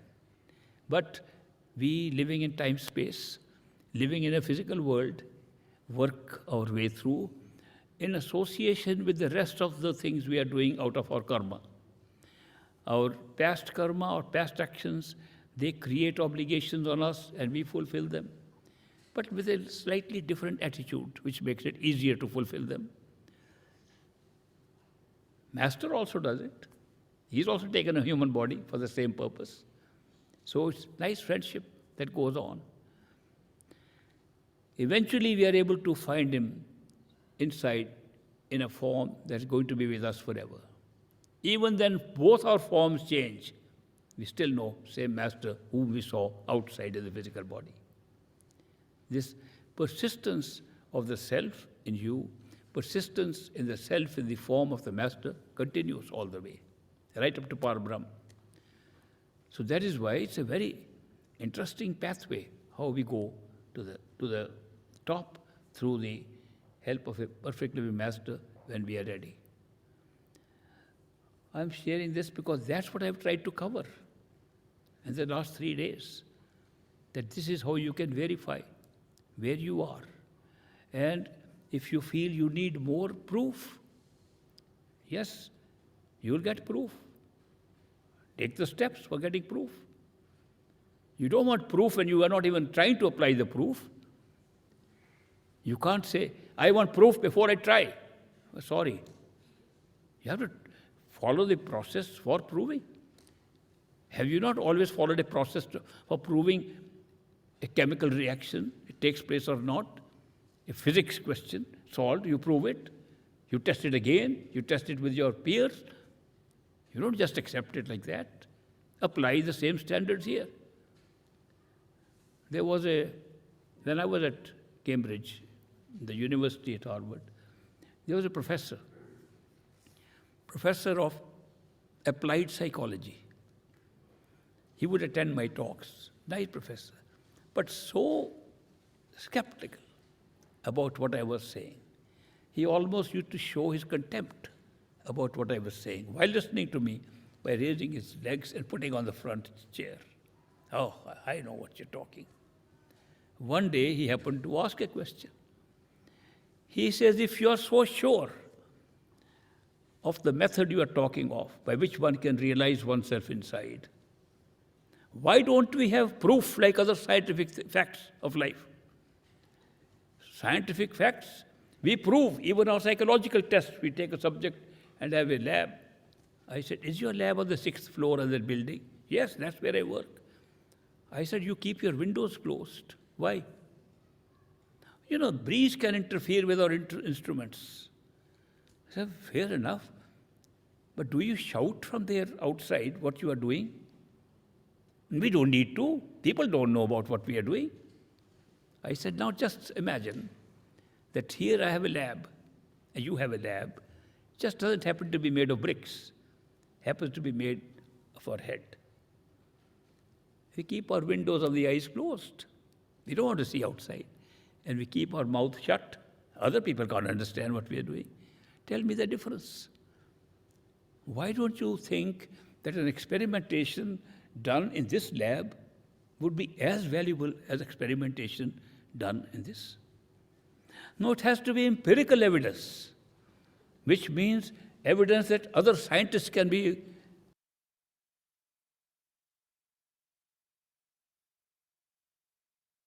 Let's try today meditation behind the eyes with love and devotion.